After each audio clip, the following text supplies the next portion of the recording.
নজর রাখবে এবার বাংলার দিকে। কসবা কাণ্ডে এবার উঠে আসতে শুরু করেছে একের পর এক চাঞ্চল্যকর তথ্য। ঘটনার দিন ধর্ষণের ভিডিও এবং রেকর্ড যারা করেছিলেন তারা মূল অভিযুক্ত তৃণমূল ছাত্র পরিষদেরই। তারা তৃণমূল ছাত্র পরিষদের নেতা।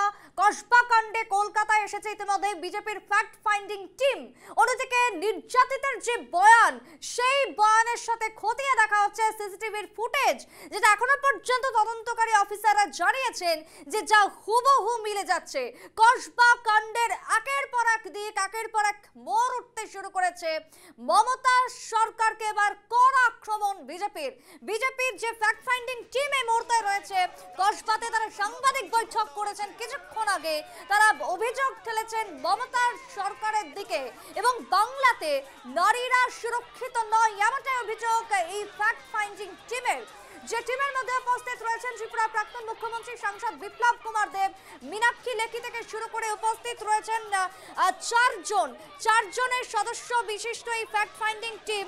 যে ফ্যাক্ট ফাইন্ডিং টিমে সতপাল সিং থেকে শুরু করে মীনাক্ষী লেখি, বিপ্লব কুমার দেব এবং মনন কুমার মিশ্র উপস্থিত রয়েছেন। আইনের ছাত্রছাত্রী এবং প্রাক্তনীদের বিক্ষোভ মিছিল চলছে একদিকে কসবায়, অন্যদিকে সাউথ ক্যালকাটা ল কলেজ অনির্দিষ্টকালের জন্য বন্ধ।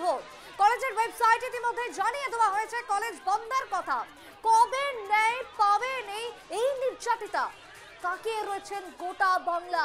সরাসরি যাব দীপ রয়েছে এই মুহূর্তে কসবা থেকে। দীপ, এই মুহূর্তের আপডেট কি রয়েছে? একের পর এক বিক্ষোভ, একের পর এক আমরা ছবি দেখতে পাচ্ছি, রীতিমতো উত্তাল তিলোত্তমা। এই মুহূর্তের আপডেট কি? দেখো, এখনো পর্যন্ত তোমায় জানিয়ে রাখি, যেই জায়গায় আমরা রয়েছি অর্থাৎ ক্রাইম স্পট, একদম ক্রাইম স্পটের সামনেই, সেখানে কিন্তু এখন পরিস্থিতি ঠান্ডা থাকলেও উত্তপ্ত হয়ে রয়েছে গোটা বাংলার রাজনীতি সহ সাধারণ মানুষের মন। কারণ আবারও এই তিলোত্তমায় একই ঘটনা, যেখানে গণধর্ষণের অভিযোগ। এবং তোমায় জানিয়ে রাখি যে ডিএনএ টেস্ট এবং যে শারীরিক পরীক্ষা করা হয়েছিল সেখানেও কিন্তু একাধিক তথ্য উঠে এসেছে পুলিশের কাছে। পুলিশ সূত্রে খবর, যেই টেস্ট রিপোর্টটা পাওয়া গেছে সেখানে কিন্তু এই যে নির্যাতিতা, তার শরীরে বিভিন্ন রকমের ক্ষতচিহ্ন এবং গোপনাঙ্গেও ক্ষতচিহ্ন রয়েছে।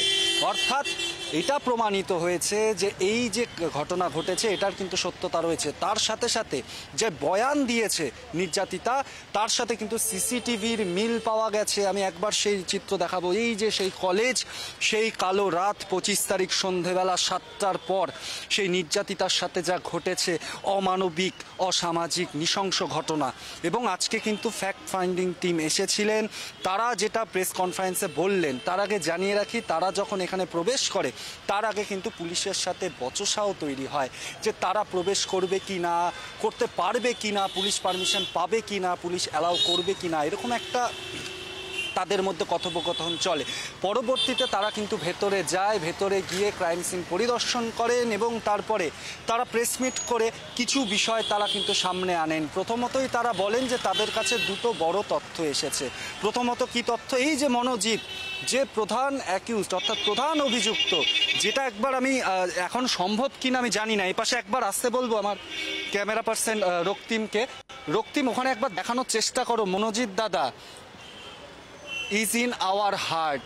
এই দাদাই, এই মনোজিৎ দাদাই নাকি বুকের ভেতর থাকে, কিন্তু এই মনোজিৎ দাদার নামেই দাদাগিরির অভিযোগ বারবার উঠেছে এবং তার নামে প্রায় 5 বারের মতন FIR হয়েছে। অর্থাৎ তিনি কিন্তু কোনো ভালোবাসার ছেলে ছিলেন কি না, এই প্রশ্ন কিন্তু বারবার উঠছে, তোমায় আমি জানিয়ে রাখি।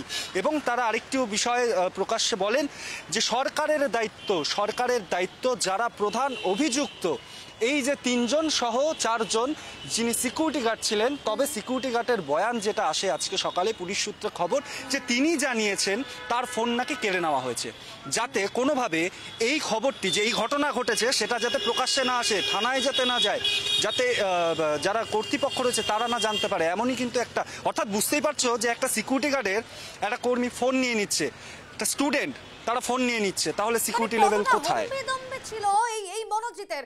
দীপ, আমি একটা বিষয় জানার চেষ্টা করব। এই যে নির্যাতিতার যে বয়ান ইতিমধ্যে রেকর্ড করা হয়েছে, তার সাথে পুলিশ যেমনটা সিসিটিভির ফুটেজ চেক করছে প্রায় 6 থেকে 7 ঘন্টার, এখনো পর্যন্ত তদন্তের স্বার্থে কি জানাচ্ছেন যে সেগুলো কি মিলে যাচ্ছে হুবহু?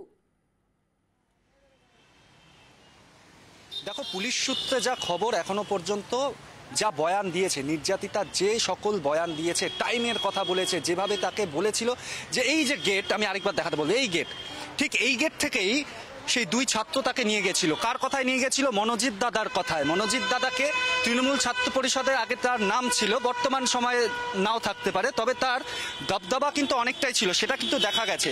এবং যখন তাকে নিয়ে যাওয়া হয় সেই সিসিটিভি ক্যামেরায় সেটা ধরা পড়েছে।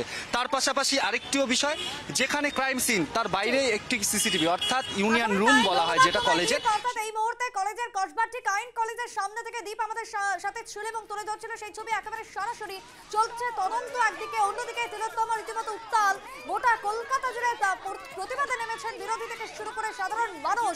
নির্যাতিতার সঙ্গে যে ঘটনা ঘটেছে তার উপযুক্ত শাস্তি হোক এই